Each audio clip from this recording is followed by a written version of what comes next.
Tällä kaudella paukutellut jo hyviä tuloksia, mutta tuo on Uussonin kauden paras. 17.62, Gregorio kakkosena 17.54 ja Walter Davis 17.40. Hän on kisan kolmosena ja sitten mennään radalle jälleen. Miesten 200 metriä on seuraava kisamatka ja Matis Ozovnikar on radalla yksi. MM-hallien vitonen vuodelta 2004, Slovenian ennätysmies. Satasella 10.15 on Ozovnikarin oma ennätys ja tällä kaudella he selkeästi heikoin tilastonoteraus. Radalta kaksi sitten LaShawn Merritt. Kovia ennätysparanteluja tällä nuorella yhdysvaltalaisella vuodesta 2004 vuoteen 2006. Puolen sekunnin ennätysparannus ja tällä kaudella on sitten kulkenut Jonikin Lujaku 2018.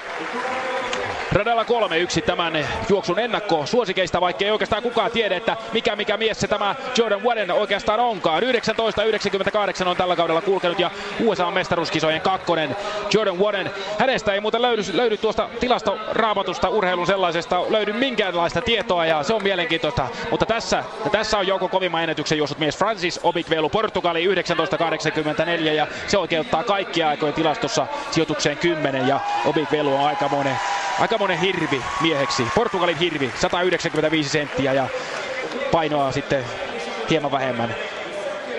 Tyson Gay radalta 5, tällä kaudella 2012 Helsingin MM-kisojen nelonen 200 metrillä. Kingstonissa Jamaikalla tuo tämän kauden paras noteraus. Ja sitten huikea mies Usain Bolt, Jamaika. Hän on vasta 19-vuotias. Tuntuu, että Usain Boltista ollaan puhuttu jo monta vuotta, mutta Boltilla tuo ennätys 1993 syntyi jo vuonna 2004. Sitten on ollut vähän hiljaisempaa. Wallace Spearman, Yhdysvaltain mestari. Ja tämän juoksun kovimmalla tilastoajalla liikkeelle lähtevä herrasmies. Xavier Carter uloimmalta radalta 2013 on tällä kaudella kulkenut Floridassa ja USA-mestaruuskisojen 9. oli Carter. Mutta suurimmat suosikit radoilla 6 Usain Bolt, junioriden maailmanmestari, junioriden nuorten maailmanennätysmies. Helsingin MM-kisoissa kävi vähän huonosti, hän loukkasi siinä itseään ja jäi sitten finaalissa tietysti 8. Ei päässyt sitten ihan täysissä voimissa loppuun saakka kuitenkin sinne linkuttaen. Ja valittu muuten Usain Bolt, tämä Jamaican mies, 2 kertaa kansainvälisen yleisurheiluliiton nousevaksi tähdeksi. Joka vuosi valitaan tällainen nouseva tähti, jolla on suuri potentiaali, joka on osoittanut sitä kauden aikana. Usain Bolt 2 kertaa. 1993 syntyi siis jo kaudella 2004, 17-vuotiaana. Se on hämmästyttävä suoritus. Sen jälkeen sitten tällä kaudella esimerkiksi 20.08, mutta katsotaan. Voihan se olla, että Usainin ilta on tänään ja sitten tuo 2004, 2 vuotta vanha ennätys paranee siinä Usain miettelijänä. Hänkin on muuten pitkä mies, 196 senttiä, vielä sentti enemmän kuin Francis Obikvelulla. Obikvelu tietysti radalta 4 voidaan myöskin laskea suosikkien joukkoon. MM-kisojen 3, Sevillasta 99, EM2 Münchenistä. Ja tosiaan kaksinkertainen Losannen voittaja myöskin 200 metriltä. Ja Obikvelu tausta on sellainen, että hän Nigeriasta lähti aikanaan Portugaliin, pakeni tällaisia etnisiä vainoja Nigeriasta kotimaasta ja sai sitten Portugalin kansalaisuuden ja on edustanut nykyistä kotimaataan erittäin tyylikkäästi ja myöskin menestyksekkäästi. Usain Bolt radalta 6 ja rataa 7 on aika vähän näytetty tässä niin sanottussa lämmittelyssä, mutta Wallace Spearman on kyllä mies vailla vertaa MM-hopeaa Helsingistä heti Justin Gatlinin perässä. Wallace Spearman on tässä, hän on syntynyt muuten jouluaattona vuonna 1984, nuori mies on hänkin. 21 vuotta on ikää Indianapolisissa Yhdysvaltain mestaruuskisoissa tänä vuonna 1990 ja voitti tuon Eugenein GP-kilpailun hieman vaisummalla ajalla sitten. Siinä Bolt vähän miettelijänä näköinen, hän varmasti miettii, että mikä tässä nyt oikein maksaa, kun tässä ollaan jo monta minuuttia odoteltu tuota lähtölaukausta, että tekisi mieli kipaista ja sitten vähän juhlia, tuulettaa sen jälkeen. No se on varmasti muutaman muunkin herran miete tässä ennen kisaa. Rata 1 Ozovnikar, 2 Merritt, rata 3 Jordan Wadden, rata 4 Obikvelu, rata 5 Gay, rata 6 Bolt, 7 Spearman ja rata 8 Carter.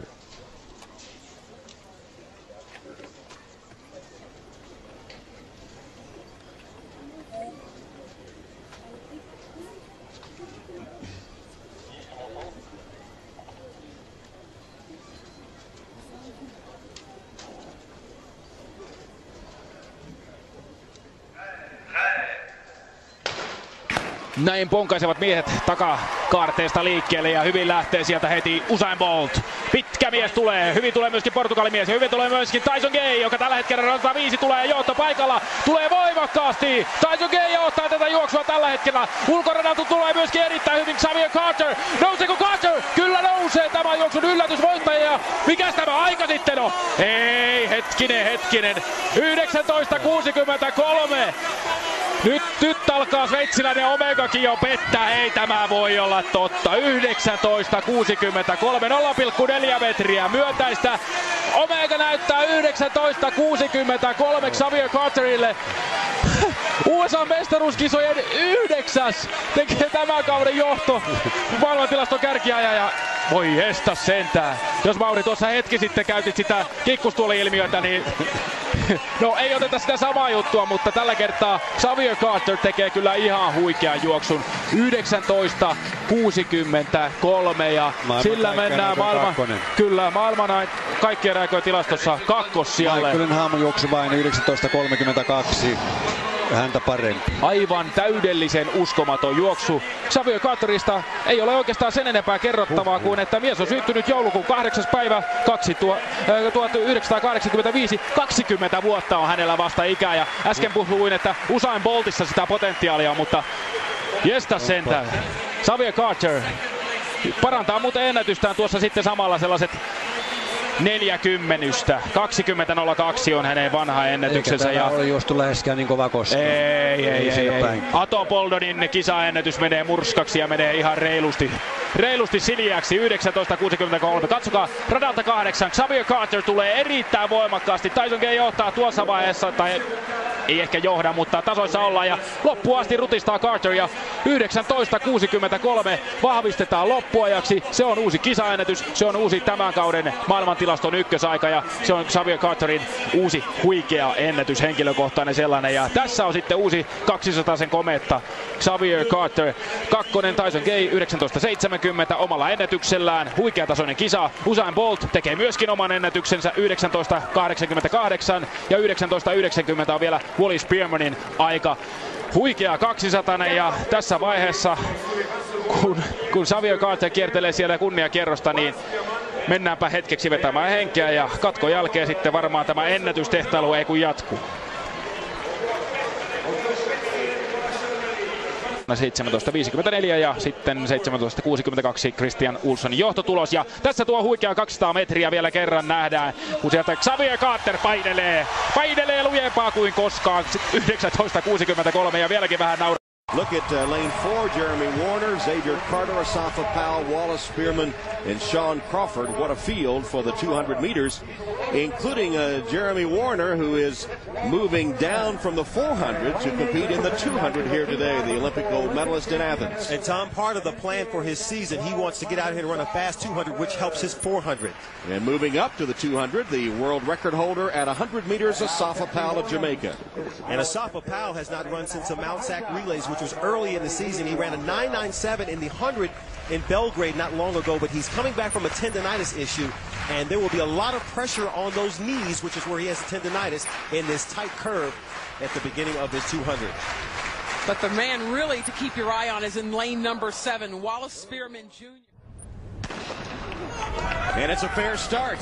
And it is Xavier Carter that gets away pretty well. Asafa Powell also. Here they come into the straightaway. And it is Asafa Powell that has the lead. Asafa Powell's there. Xavier Carter.